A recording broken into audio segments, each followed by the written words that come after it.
You're listening to the Sea of Dragons podcast by XFL Endzone.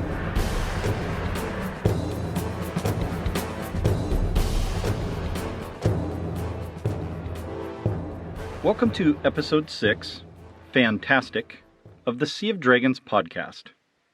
I'm your host, Brandon Main. Week 4 is in the books, and although we didn't come out with a victory in Seattle, we did come out with a number of things that we feel optimistic about and that we could build on. XFL Endzone hosted a watch party on the Washington coast for the game, and we'll share some of our experiences with those fans and some of the people we spoke to at the watch party, including one of our Twitter friends, Bob Kershner, who I finally got to meet in person, and Bob joins us during halftime, and we'll also wrap up this show with a conversation that we had at the end of the St. Louis game. But first, we got a very special guest, and it's time for the Dragon's Keep.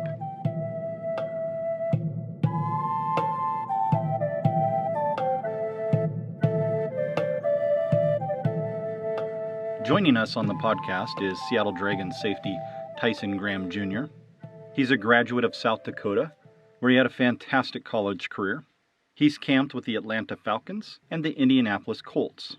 And in 2019, he played very well for the Atlanta Legends. How are you doing today, Tyson?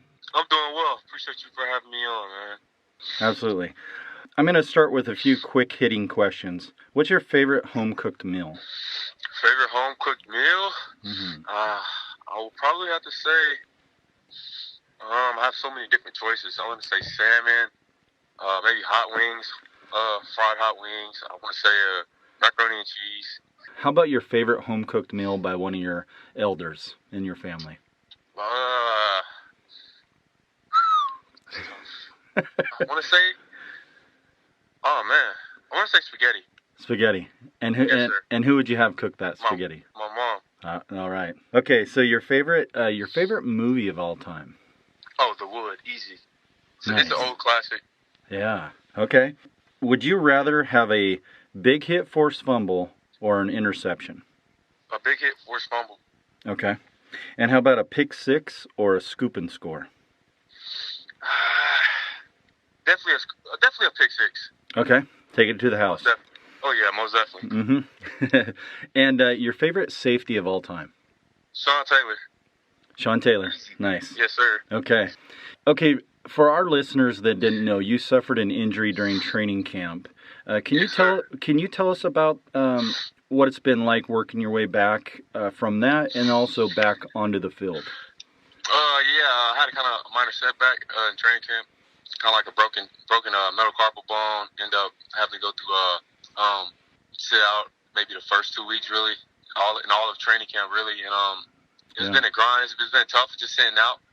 It definitely helped me, gave me a better understanding of the game, just looking at everything, and being able to study my playbook more, and it got me eager to get back, being able to help this team as much as possible. Just knowing what I can bring to the field.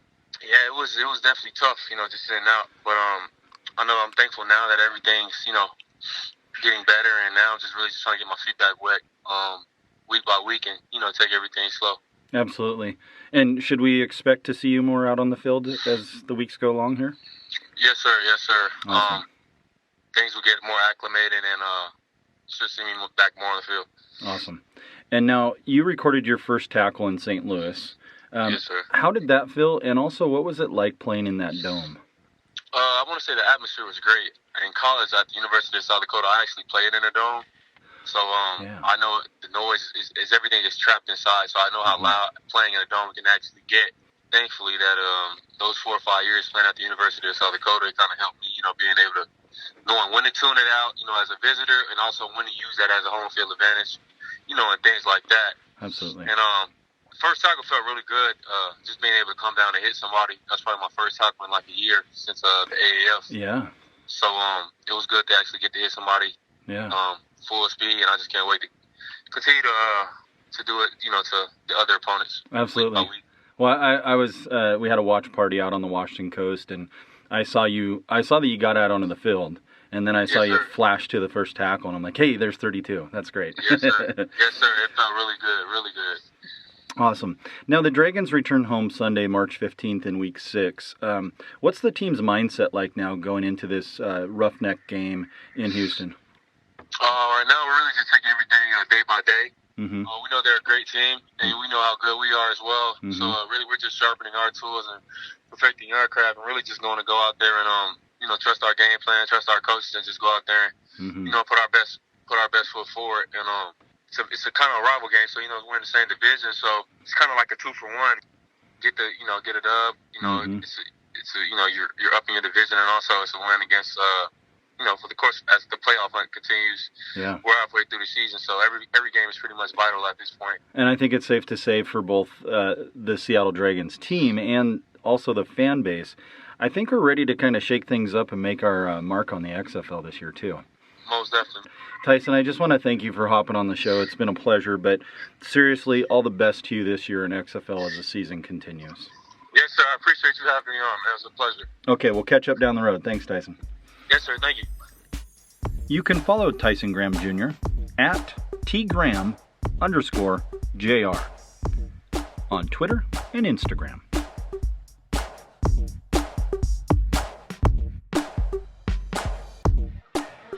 Seated beside me is Tom Satira, owner and operator of this fine sports bar establishment. Tom, how are you doing today? I'm doing really good. Awesome. Well, thanks for hopping on real quick. And can you tell us a little bit about Game Day Sports Bar and Grill? And, when did you start the business? And what all do you have to offer at Game Day?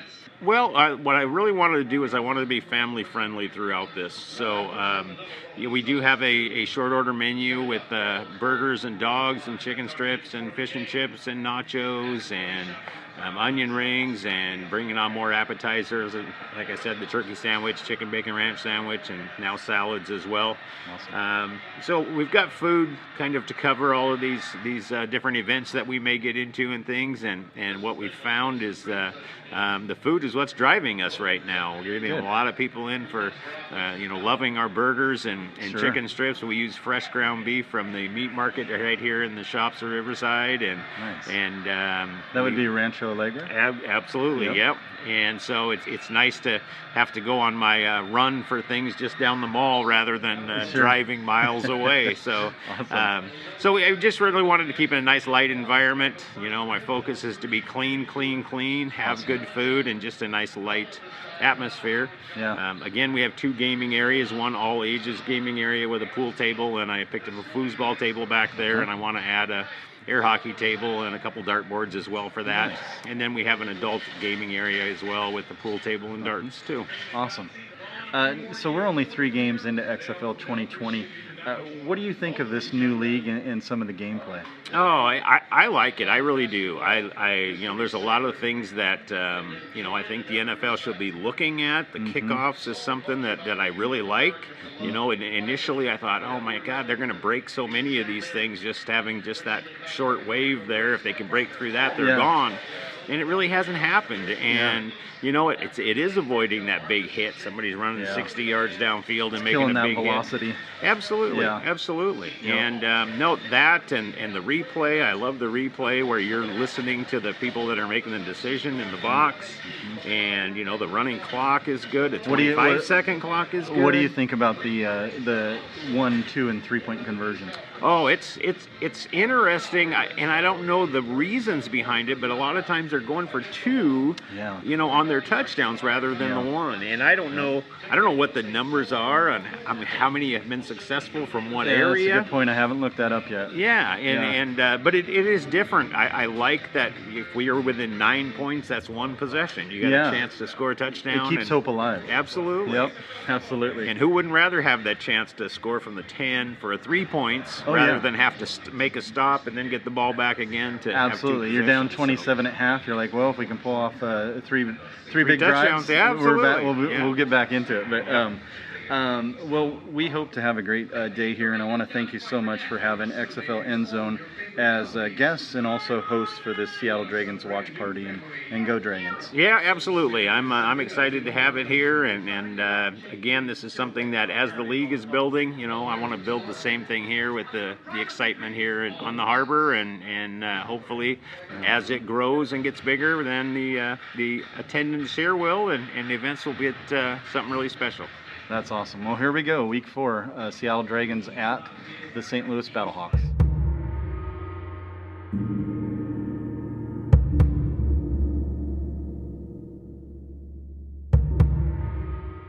Dragons are lining up. 11-0 with a field goal kick. Oh, off the uprights and through by Lakea. And I just sat down to have my first beer. Probably the first of 2. It's 3-11. Battlehawks over the Dragons.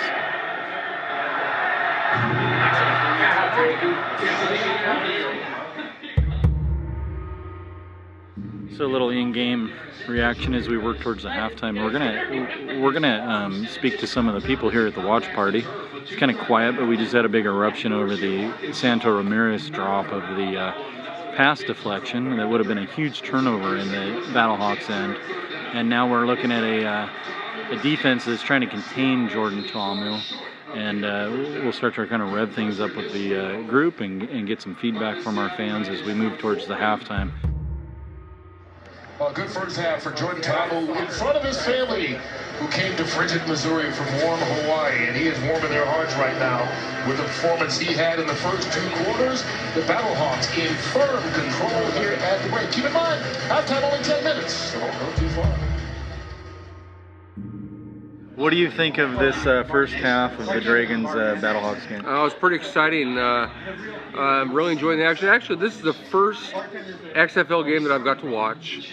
Well, I think that Coach Jim Zorn, I know he's going to knock some heads together in that locker room, and they'll come out firing. The St. Louis team, they've been in the dominant squad in this first half, but there's a whole second half of football to play, and quite honestly, it's like I think that if a couple bounces of the ball had gone their way, that the Dragons might make it a closer contest. And I think this game's wide open.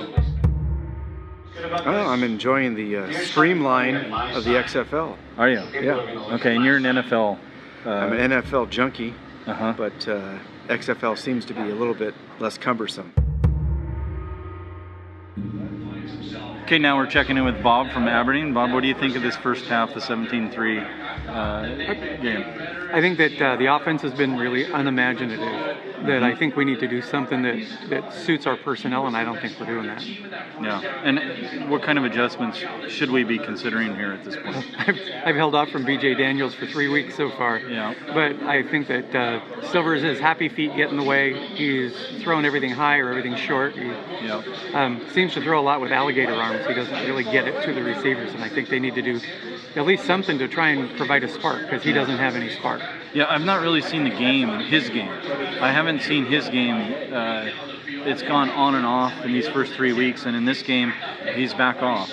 Right. And that's concerning, and we talked just before recording this about bringing a creativity, and that might just be taking a look at BJ to see if something can click. Right. Today, Silvers looks a lot like he did against Tampa Bay. Yes. Where, the only reason we won that game is because he happened to connect on a wide open Keenan Reynolds. Mm-hmm. But other than that, he couldn't connect on anything. And he seems to get really nervous back there. He doesn't seem comfortable.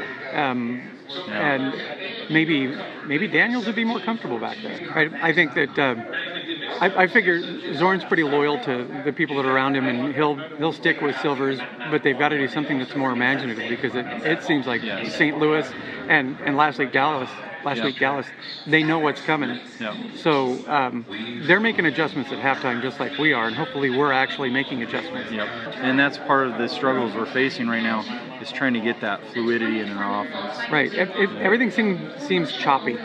It does. We find rhythm, and then it gets choppy. Right. Right. Whether the choppiness happens because of a pre-snap penalty or a hold on a successful play, you get driving and then you get knocked down. Yep. Yep. Well, let's hope our good half comes in the second half this week, and we'll check back in with you a little bit later in the game. Sounds good. Go Dragons. Awesome. Thanks, Bob. The Dragons have BJ Daniels in there.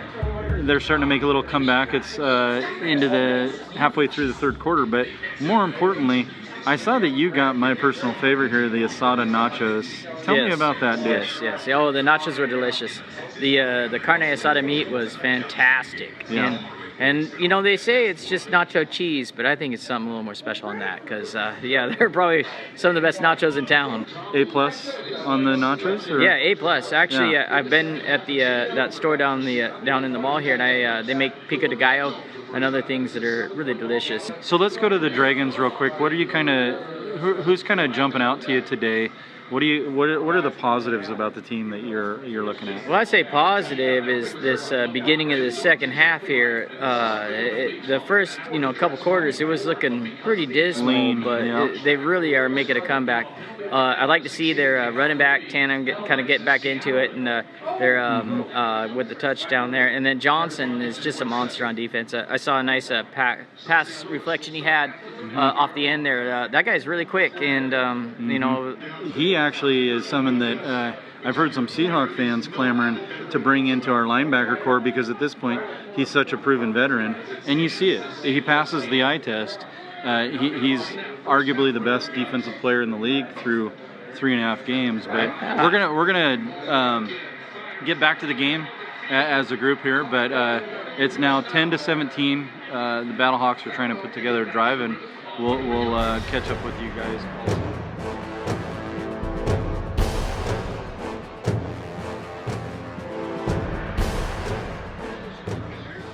We're wrapping up our watch party here at the Game Day Sports Bar and Grill in Aberdeen, Washington. I'm sitting down with Bob Kershner, who I've known through Twitter, but had a chance to meet today and get to know and watch a Dragons game. We got really wrapped up in the game, so we're kind of catching up now on the podcast end at the end. Let's talk about the obvious elephant in the room. Yeah. Thank you. Is we made the transition at halftime. Went from Silvers to BJ. Let's go first off. Let's talk about what we saw in Silvers or didn't see in the first half. I think we touched on it when we talked at halftime. That Silvers just his happy feet. In fact, at one point you and I both talked about how much he reminded us of Matt Hasselbeck at times, where but he seems to be lacking some of Hasselbeck's innate instinct to throw the ball. Short arming stuff, getting happy feet, not stepping up in the pocket, overthrowing, just not quite, definitely looking like a backup quarterback, not a starter. Yeah, because I think when Silvers is dialed in, that's part of the Hasselbeck conversation we're having, is that when he's dialed in, he does look like Matt Hasselbeck, showing that conviction and that moxie. But when he's not playing with that authority, you get what we saw in the first half. And it did lead, so let's just transition. It did lead to his being benched. And to both of our surprise, and the small crowd here we had at our watch party, we were all pretty surprised to see BJ Daniels run right out there in the second half. I think we high-fived when we saw him. We did. And it was very Russell Wilson-esque. Yeah. Getting the run-pass option going and keeping the defense back on their heels, and it worked really well. Yeah. Just up until that last drive where it looked like Austin Prohl didn't turn around for the ball. Yeah. And there's still some sync issues. Yeah. But we did manage to turn the ship around. We outscored them 13-3 in the second half. It was 17-3 moving into the half, and we ended up with a 16-23 ball game. Yep. But there's hope. There's hope, and we have an offense that now looks a little unpredictable. Right. Looks a little dangerous, and it was starting to punch the ball into the end zone.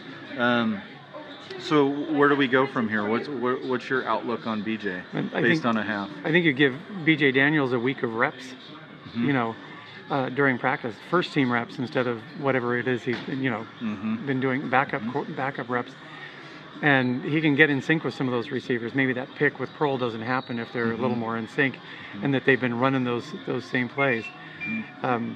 I think that it just gives a dimension that Silvers can't provide. This is the day and age of the quarterback that can that's a run threat. You look in the NFL with, you know, Mahomes and Russell Wilson and Lamar Jackson. You've got to have that threat, and then you've got that.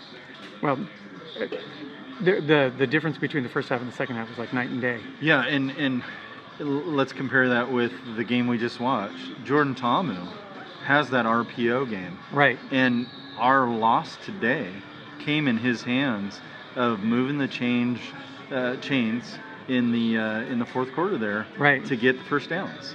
Right. And that RPO game was clicking and was fooling some of our edge defenders, like I noticed Jockey Smith, who's had a problem so far this year biting on that edge. I noticed it last week with the Renegades. But the point is you have an unpredictable quarterback now running the show, right? And you're able to move the ball rather than necessarily kind of, stay in that stagnant offense that we've seen on and off so far this year. More, unfortunately, it's been more on than off as far as the stagnancy goes. Yes. It was refreshing to see that running threat because I don't know how many yards he ran for total. Yeah. But at one point he'd run for 48 yards, and then he had a couple of runs after that. Yep. It keeps the defense on their heels. And if he'd been in there in the first half, this outcome may have been different. Absolutely. We haven't had a chance to really dig in the numbers. Right. But I'm sure as we get a chance to dig in the numbers walking away from today, we're gonna start seeing that positivity, and hopefully that we can build on, because now we're 1-3. Right. And we've got 6 to go. So we do have to go into Houston next weekend. 7-3, here we come, baby. Oh boy, let's do it.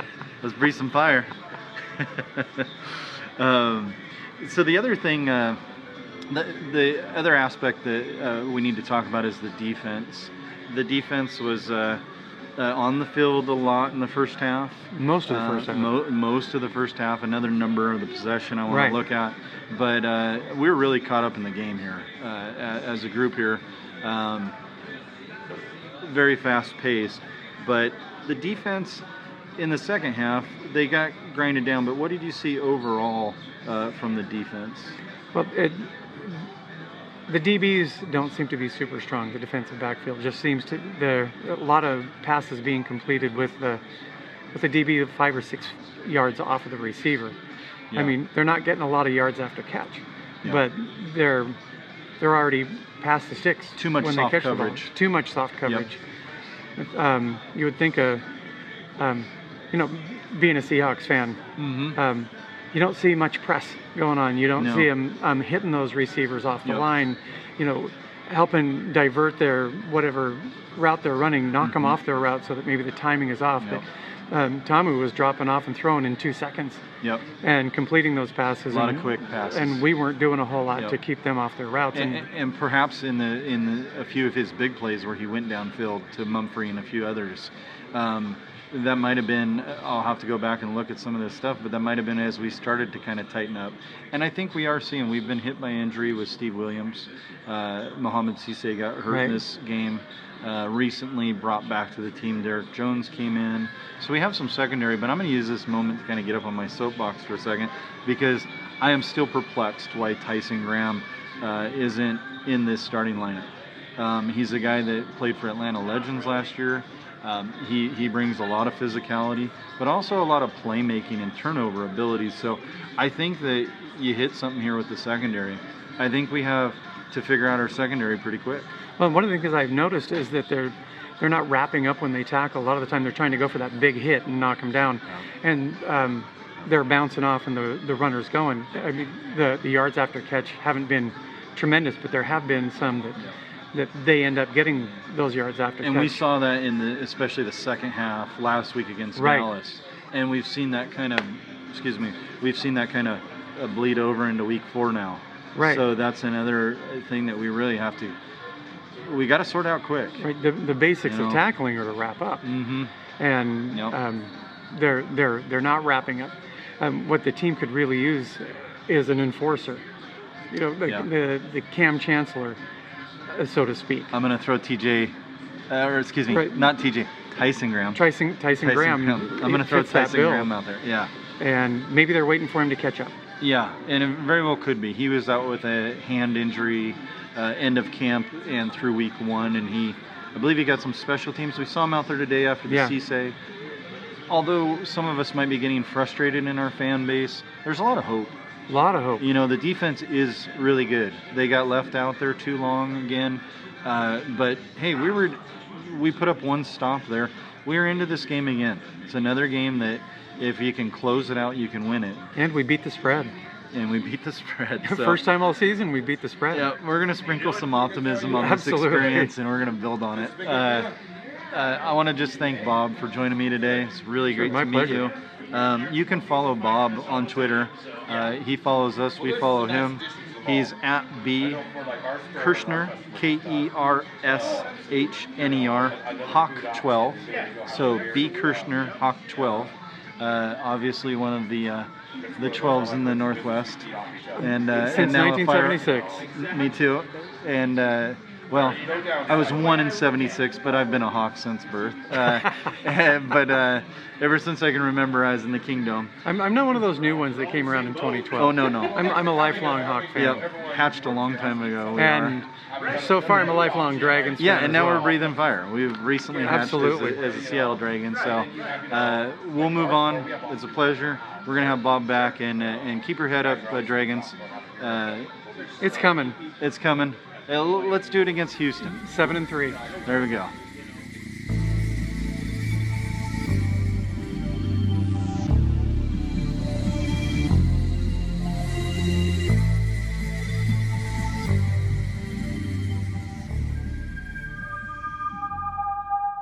Thank you for listening to Sea of Dragons, XFL Endzone 2020.